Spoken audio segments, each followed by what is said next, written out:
Sa tapatang Choco Mucho Flying Titans versus Farm Fresh Foxes ay hindi muna maglalaro si Kat Tolentino para sa Choco Mucho Flying Titans lineup due to injury. Subalit sa second set at third set ay bumawi ang Farm Fresh Foxes sa first ay na-sweep ng Noiled Chameleons ang Capital One Solar Spikers sa 3-0 sa It doesn't even matter.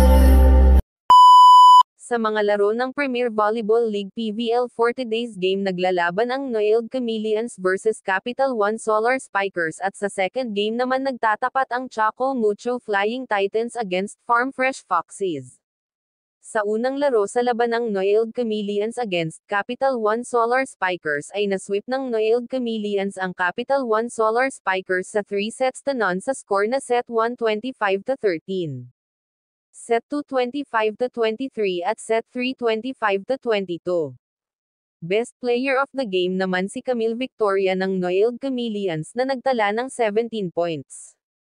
14 attack points with 3 blocks. Sa second game naman sa tapatang Choco Mucho Flying Titans versus Farm Fresh Foxes ay hindi muna maglalaro si Kat Tolentino para sa Choco Mucho Flying Titans lineup due to injury at wala pang exact na timetable kung kailan siya makabalik sa mga game ng Choco Mucho Flying Titans.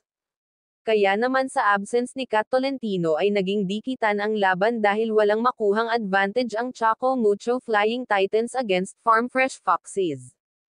Pero sa unang set ng laro ay nakuha ng Choco Mucho Flying Titans sa score na set 125-15 subalit sa second set at third set ay bumawi ang Farm Fresh Foxes sa score na set 226-24 at set 3 25-21.